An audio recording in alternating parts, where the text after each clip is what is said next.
नमस्कार दोस्तों, स्वागत है आपका आज के इस वीडियो में। आज के इस वीडियो में हम राजस्थान के एक बहुत ही प्रसिद्ध मंदिर के बारे में बात करने वाले हैं, जिसके बारे में कहा जाता है कि ये सबसे अमीर मंदिरों में से एक है।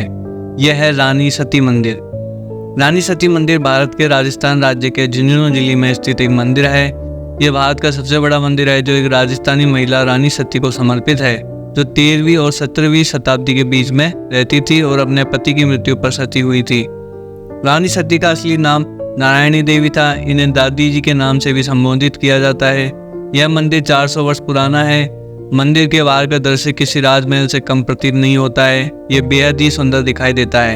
यह भारत के प्रसिद्ध तथा अमीर मंदिरों में से एक है। पूरे मंदिर की दीवार संगमरमर पत्थर से बनाए गए हैं, जो देखने में बहुत ही सुंदर दिखाई देते हैं।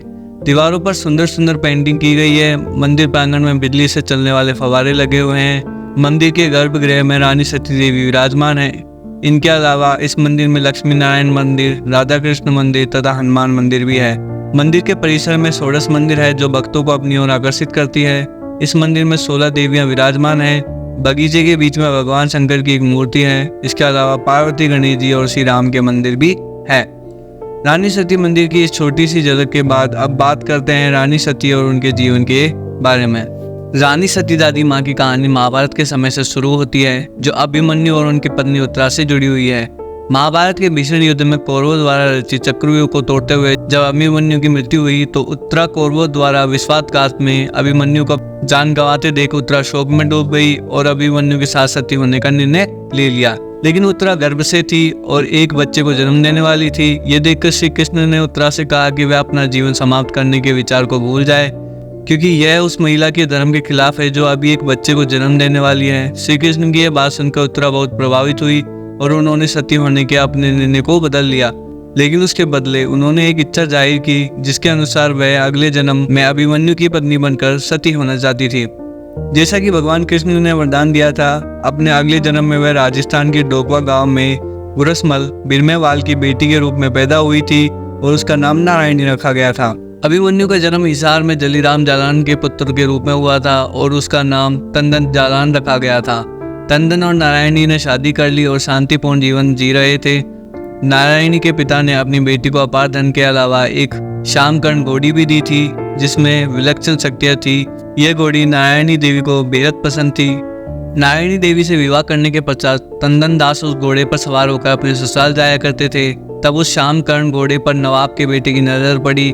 उसे वह घोड़ी पसंद आ गई। घर आकर वह अपने पिता से वह घोड़ी को प्राप्त करने की इच्छा जाहिर करता है। नवाब दीवान के पास जाकर श्यामकर्ण घोड़ी की मांग करता है।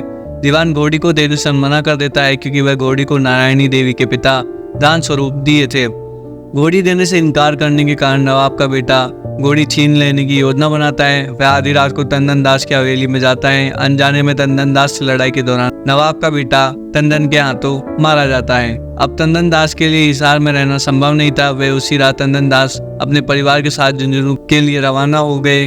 जो बेटे की मौत से बौखलाए नवाब ने घने जंगल में बीच पहाड़ की तलहटी में धोखे से तंदन दास की हत्या करवा दी और नारायणी देवी की पालकी को चारों तरफ से घेर लिया। तब नारायणी देवी क्रोधित होकर पालकी से निकलकर अपने श्यामकर्ण घोड़े पर सवार होकर हिसार की पूरी सेना को मार गिराया। अपने पति के हत्यारों को मार गिराने के बाद उसी पहाड़ी की तलहटी पर सती होने का फैसला करती है। वह अपनी साथी राणा जी को सूर्यास्त होने से पूर्व चिता की लकड़ी की व्यवस्था के लिए कहती है। ऐसा कहने पर राणा नारायणी देवी को झुंझुनू जाने के लिए कहते हैं। नारायणी देवी राणा जी की बातों को नकारते हुए चिता पर बैठ जाती है। अब चिता की अग्नि तेज गति से चलती है। आसपास के लोगों को जब नारायणी देवी की सती होने की बात पता चलती है, तो वे चिता के पास चावल पुष्प घी लेकर पहुंचते हैं।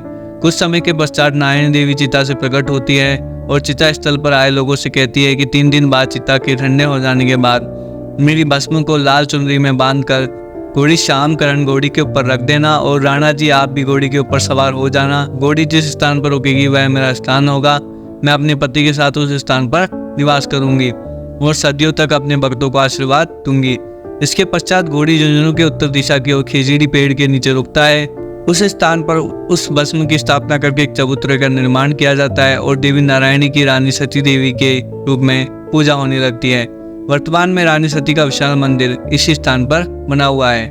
तो फ्रेंड्स, ये थी रानी सती मंदिर से जुड़ी कहानी। आप सभी का धन्यवाद कि आप इस कहानी में हमारे साथ बने रहे। रानी सती मंदिर झुंझुनू यात्रा में हमने इस प्राचीन और प्रतिष्ठित स्थल की सुंदरता और महत्वपूर्णता को साझा किया है।